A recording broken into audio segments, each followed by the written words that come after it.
Baiklah, bismillahirrahmanirrahim. Assalamualaikum warahmatullahi wabarakatuh. Baiklah, di sini Bapak, bersama nanti dengan Ibu Faiza akan, membahas, latihan ulangan harian, tentang persamaan dan fungsi kuadrat ya. Ya, kita langsung saja ke soal yang pertama. Nah, di sini ada, jika diketahui bentuk umum persamaan kuadrat ax kuadrat ditambah bx ditambah c sama dengan 0, maka nilai a, b, dan c berturut-turut persamaan kuadrat 6x kuadrat dikurangi 13x sama dengan negatif 2 adalah. Nah, ketika kalian menjumpai soal seperti ini, di sini pertama diberitahu ya, untuk bentuk umumnya dari persamaan kuadrat, yaitu ax kuadrat ditambah bx ditambah c sama dengan 0. Nah, sekarang kita lihat persamaan yang ditanyakannya. Nah, karena ini belum jadi bentuk umum ya, kita ubah dulu ke bentuk umumnya. Menjadi 6x kuadrat dikurangi 13x ditambah 2 sama dengan 0. Nah, atau bisa juga kita tulis 6x kuadrat ditambah negatif 13x ditambah 2 sama dengan 0. Nah, sekarang sesudah dapat seperti ini, tinggal kita cocokkan ke bentuk umum yang tadi. A-nya itu 6, B-nya itu negatif 13, dan C-nya 2. Didapat jadi jawabannya itu 6, negatif 13, dan 2 ya, yaitu opsi nomor yang C. Nah, seperti itu. Selanjutnya nomor 2 ya. Salah satu bentuk faktor dari akar-akar persamaan kuadrat 6x kuadrat dikurangi 13x ditambah 2 sama dengan 0. Nah, ini adalah bentuk faktor ya. Maka kita harus mencari akar-akarnya menggunakan cara pemfaktoran. Nah, kan 6x kuadrat dikurangi 13x ditambah 2 sama dengan 0. Nah, nanti akan seperti ini. Nah, untuk mencari dua bilangan ini, pertama-tama kita kalikan A dan C-nya. 6 dikali 2 itu sama dengan 12 ya. Nah, sekarang kita cari dua bilangan yang ketika dikalikan itu hasilnya 12 dan ketika ditambahkan hasilnya negatif 13. Untuk mencarinya kita cari tahu dari faktor dari 12 ya. Nah, ini ada faktor-faktor dari 12. 1 dan 12, negatif 1 dan negatif 12, 6 kali 2, negatif 6 kali negatif 6 dan negatif 2, 4 dan 3, negatif 4 dan negatif 3.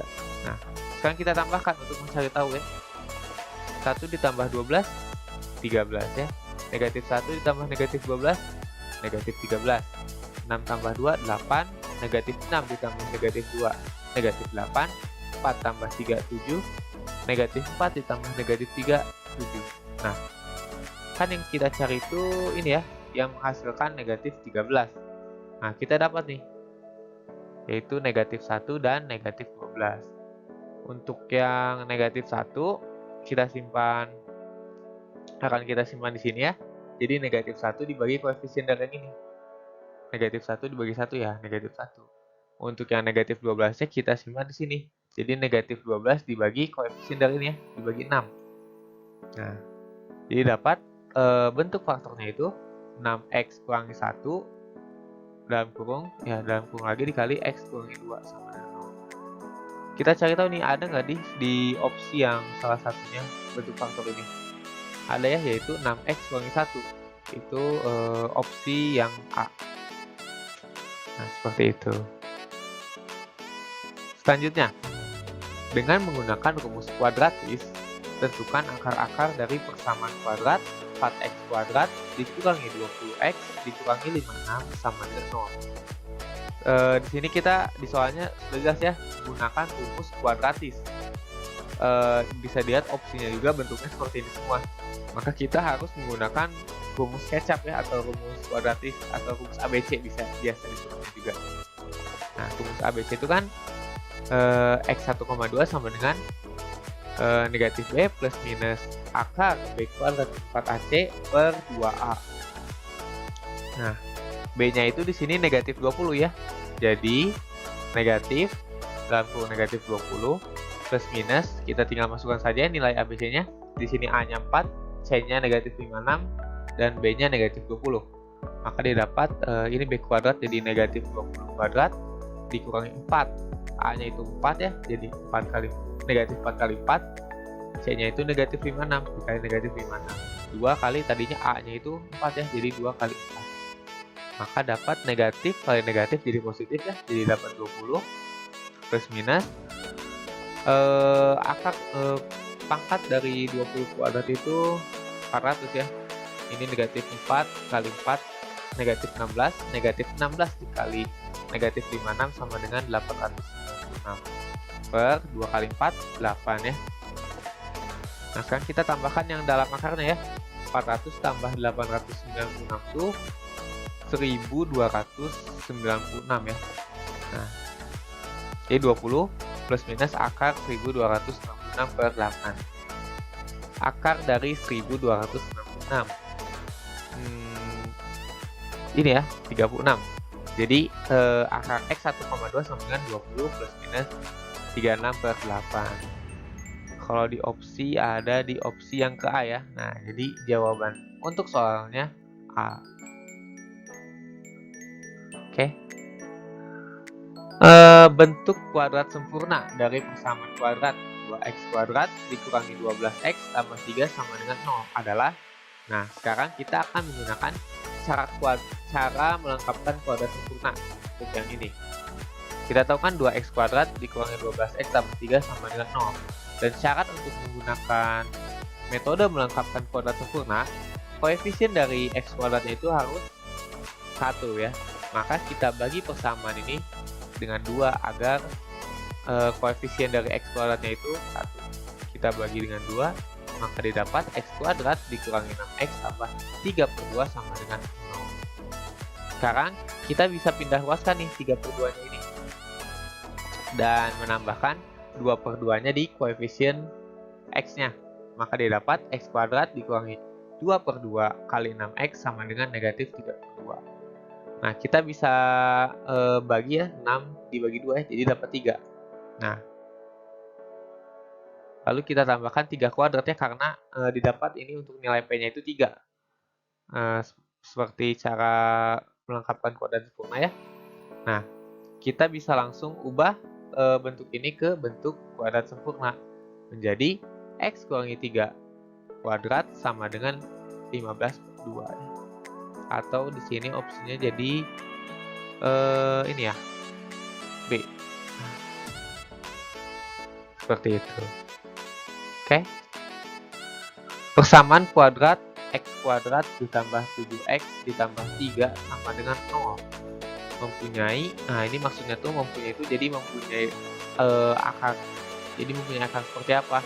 Hanya memiliki satu akar kembar, akarnya itu berbeda atau tidak mempunyai akar. Nah, bisa kita cari tahu dari nilai diskriminannya ya. Nilai diskriminan itu rumusnya D sama dengan B kuadrat min 4AC. Nah, kita tinggal cari tahu ya nilai AB dan C-nya. B-nya itu di sini 7 ya, jadi nanti 7 kuadrat dikurangi 4, A-nya itu 1, 4 kali 1, negatif 4 kali 1, C-nya 3 ya. Nah, 7 kuadrat itu 49 ya. Ini negatif 4 kali 1 negatif 4, negatif 4 kali 3 jadi negatif 12. Jadi nilai diskriminannya itu 49 dikurangi 12. Maka dia dapat 37 ya. Nah, karena nilai diskriminannya itu lebih besar daripada 0 atau positif, maka kita tahu ya akar-akarnya itu pasti berbeda. Kan sifat dari diskriminan itu terhadap akarnya ketika nilai diskriminannya itu positif, akar-akarnya berbeda. Ketika diskriminannya sama dengan 0, akarnya kembar. Dan ketika diskriminannya kurang dari 0, tidak mempunyai akar. Oke, lanjut ke nomor. Nah, di sini diketahui akar-akar persamaan kuadrat dari x kuadrat dikurangi 5x dikurangi 4 sama dengan 0 adalah P dan Q. Manakah di bawah ini yang merupakan nilai P tambah Q dan P kali Q? Oke. Di sini kita tahu akar-akar dari persamaan ini itu P dan Q.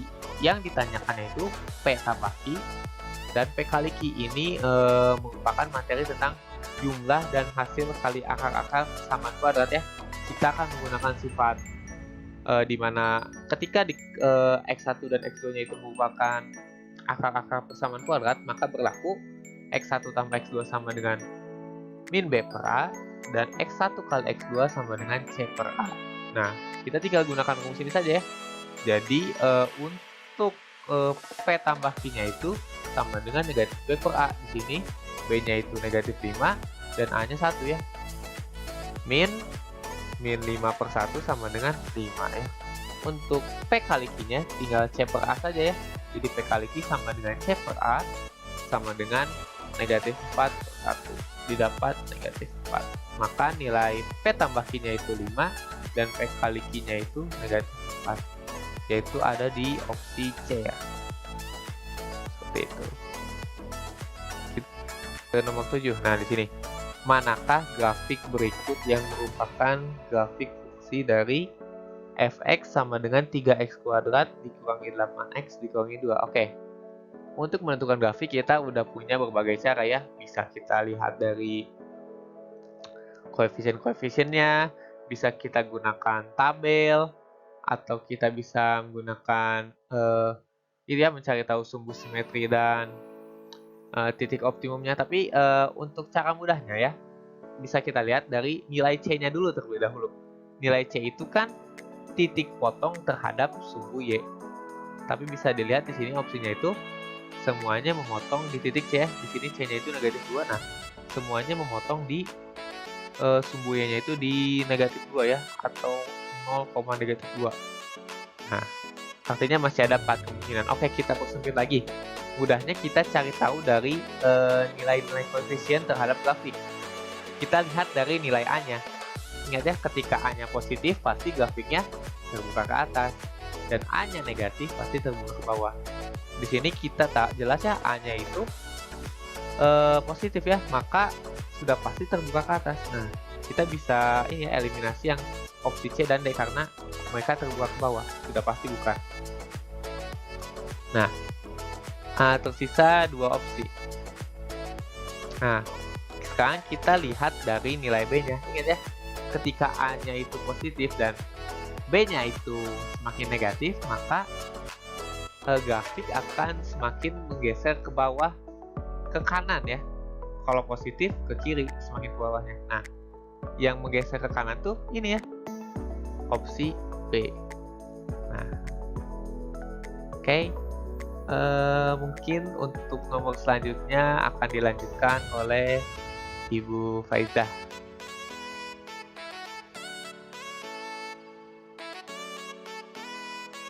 Oke, kita lanjut ke soal nomor 8. Perhatikan grafik di bawah ini. Bentuk fungsi kuadrat yang sesuai dengan sketsa grafik di bawah adalah, nah ini sketsa grafiknya. Ini pilihan gandanya. Oke, untuk menjawab soal seperti ini, itu kita membutuhkan nilai A, nilai B, dan nilai C. Jadi kita perhatikan nilai A, nilai B, dan nilai C-nya ya. Yang pertama itu nilai A. Karena grafiknya itu terbuka ke atas, maka nilai A lebih dari 0. Maka option yang A dan option yang D. Yang B sama yang C udah salah ya, karena nilai A-nya itu negatif atau kurang dari 0. Langkah kedua, kita perhatikan nilai B. Lihat, grafik ini berada di bawah sumbu X dan berada di kiri. Artinya, nilai B-nya juga lebih dari 0. Artinya, poin yang A itu nilai B-nya lebih dari 0. Poin yang D itu salah ya, nilai B-nya itu kurang dari 0. Oke, jadi jawabannya adalah yang A. Karena nilai C-nya ini sudah sama ya, plus 9. Jadi kita tidak perlu melihat lagi nilai C. Jawabannya adalah yang A. Ke nomor 9, perhatikan grafik fungsi berikut. Sumbu simetri dari grafik fungsi kuadrat tersebut adalah, nah, Di sini kita lihat grafiknya itu sumbu simetri yang membagi dua grafik sama besar ya. Jadi yang membagi dua. Nah, nilai X pada titik puncak adalah sumbu simetri. Nah, di sini titik puncaknya kita tentukan dulu. Di sini ternyata titik puncaknya. Titik puncaknya berada di negatif 4, negatif 7. Artinya nilai X-nya ini adalah sumbu simetri atau nilai X-nya ini adalah negatif 4. Sumbu simetri X sama dengan negatif 4. Maka jawabannya adalah yang B. Nomor 10. Sumbu simetri dari fungsi kuadrat fx sama dengan x kuadrat min 8x plus 12 adalah, kalau tadi itu diketahui grafik, sekarang diketahui fungsi kuadratnya. Oke, kalau diketahui fungsi kuadratnya, kita harus menggunakan rumus dari sumbu simetri. Rumus sumbu simetri adalah X sama dengan negatif B per 2A. Maka X sama dengan negatif, nilai B-nya negatif 8, dibagi 2 kali A-nya 1. Sama dengan 8 per 2. Berarti jawabannya adalah yang C. Oke. Nomor 11, diketahui grafik fungsi kuadrat sebagai berikut. Nah, ini diketahui grafiknya ya, ditanyakan nilai optimum dari grafik fungsi kuadrat tersebut. Oke, diketahui grafik disuruh mencari nilai optimum. Oke, karena nilai optimum adalah nilai Y dari titik optimum, kita harus menentukan titik optimumnya terlebih dahulu. Nah, di sini nih titik optimumnya. Di sini ya, di 3, negatif 1. Nah, berarti karena nilai Y-nya itu adalah negatif 1, maka nilai optimumnya adalah negatif 1. Maka jawabannya yang C. Nomor 12. Diketahui fungsi kuadrat Y sama dengan X kuadrat plus 2X min 3. Nilai optimum dari fungsi kuadrat tersebut adalah, nah kalau tadi diketahui grafik, ditanyakan nilai optimum, nomor 12 ini diketahui fungsi kuadratnya. Artinya mau nggak mau kita harus menggunakan rumus dari menentukan nilai optimum. Oke, rumus nilai optimum adalah Y sama dengan negatif B per 4A. Oke, artinya Y sama dengan B kuadrat min 4AC per 4A. Sama dengan negatif, ini B-nya adalah 2, artinya 2 pangkat 2, dikurang 4 dikali A-nya 1, C-nya negatif 3, dibagi 4 dikali 1. Sama dengan negatif, ini 2 pangkat 2 adalah 4, kemudian ini negatif 4 dikali 1 dikali negatif 3 adalah plus 12. Dibagi 4 kali 1, 4. Sama dengan negatif 16 per 4, sama dengan negatif 3. Berarti jawabannya adalah yang B. Lanjut ke nomor 13. Titik optimum dari fungsi kuadrat. Jadi tadi kita sudah mencari sumbu simetri dan nilai optimum. Nomor 13 ditanyakannya adalah titik optimum. Artinya kita harus mencari sumbu simetri dan juga nilai optimum. Diketahuinya adalah fungsi kuadratnya. Oke, berarti kita menggunakan rumus ya. Titik optimum terdiri dari fungsi sumbu simetri sebagai nilai X dan nilai optimum sebagai Y. Oke, untuk mencari sumbu simetri, rumusnya adalah X sama dengan min B per 2A. Sama dengan B-nya ini adalah 16 dibagi 2 kali A-nya 4. Sama dengan negatif 16 per 8, sama dengan negatif 2. Oke, karena di sini X-nya negatif 2, berarti yang A salah ya. Yang A salah, tinggal B, C, dan D. Oke, kita mencari nilai optimum dengan rumus Y sama dengan min D per 4A atau min B kuadrat min 4AC per 4. Sama dengan negatif, karena B-nya 16 berarti 16 kuadrat, min 4 dikali A-nya 4 dan C-nya 16 dibagi 4 kali 16 kuadrat adalah 256 dikurang 256 dibagi 6. Ini 0 ya hasilnya, karena 256 dikurangi 256 0 dibagi 16 itu juga 0. Artinya jawabannya adalah yang B, negatif 2,0. Lanjut nomor 14. Oke. Fungsi fx melalui titik 0,5, negatif 1,4, dan negatif 2,5. Maka bentuk fungsi kuadrat dari fx adalah, ini ditanyakannya adalah fungsi kuadrat diketahui titik-titiknya. Oke, berarti kita harus menentukan nilai A, nilai B, dan nilai C dari fungsi kuadrat. Pertama, kita akan ke titik yang pertama yaitu 0,5. Di sini kita masukkan x-nya 0, f0 sama dengan karena A dikali 0 adalah 0, ditambah B dikali 0, 0, ditambah C sama dengan nilai Y-nya adalah 5. Diperoleh C sama dengan 5. Oke, C sama dengan 5. Sebenarnya kalau misalnya kalian cermati gitu ya, dalam PG-nya kalian langsung dapat C-nya sama dengan 5, oh berarti jawabannya adalah yang A gitu. Karena hanya ini saja gitu yang C-nya sama dengan 5. Tapi kalau misalnya kalian lupa gitu untuk melihat terlebih dahulu ke dalam PG-nya, kalian boleh langsung mencari nilai A dan nilai B-nya. Dari titik yang kedua, negatif 1,4, maka F negatif 1 sama dengan A min B plus C-nya 5 sama dengan Y-nya 4. Diperoleh F negatif 1 sama dengan A min B plus 5 sama dengan 4. A min B sama dengan negatif 1. Ini adalah persamaan pertama. Titik yang ketiga yaitu min 2,5. F min 2 sama dengan 4A min 2B ditambah 5 sama dengan 5. Menjadi 4A min 2B sama dengan 0. Ini adalah persamaan yang kedua. Kita akan menggunakan eliminasi dan substitusi. Eliminasi dan substitusi maka diperoleh, oke, Ibu akan bahas eliminasi dan substitusinya. Yang pertama A min B sama dengan min 1. Kemudian yang kedua 4A min 2B sama dengan 0. Ibu yang pertama akan menghilangkan yang A, maka yang atas dikali 4. Oke, yang bawah dikali 1. Oke, menjadi 4A min 4B sama dengan min 4 ya. Yang bawahnya tetap 4A min 2B sama dengan 0.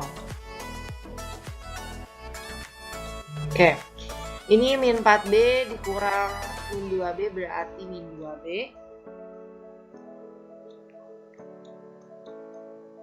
Ini min 4 dikurang 0 min 4. Artinya B-nya ini adalah 2. B-nya 2. A-nya kita masukkan ke dalam persamaan ini menjadi A min 2. Oke, kurang rapi ya. Oke, A min 2 sama dengan min 1 ya. Substitusi. Jadi A-nya ini sama dengan min 1 ditambah 2. Berarti A-nya ini sama dengan, oke, A1, B2, dan C5. Benar ya? Oke. Terakhir, nomor 15. Ini adalah soal aplikasi. Tinggi dari pesawat terbang dihitung dari permukaan tanah dalam waktu T.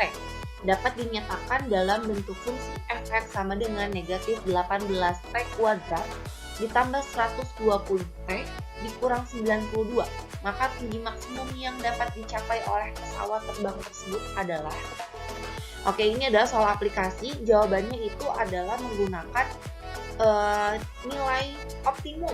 Jadi menggunakan, kalau tinggi kan biasanya vertikal ya. Vertikal itu artinya dia sumbu Y ya. Sumbu Y. Tapi kita mencari nilai optimum saja. Kita tinggal menghitung. Y sama dengan min B kuadrat min 4AC per 4A.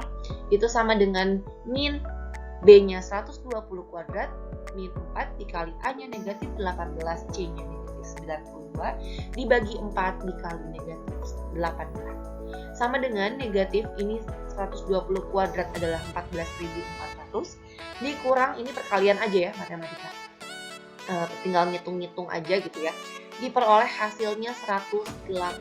Artinya tinggi maksimumnya adalah 108 meter. Jawabannya. Oke, sekian dari Ibu. Mohon maaf bila banyak kekurangan. Semangat buat anak-anaknya untuk mengikuti ulangan harian. Oke, jangan lupa subscribe, like, dan komen ya. Terima kasih. Wassalamualaikum warahmatullahi wabarakatuh.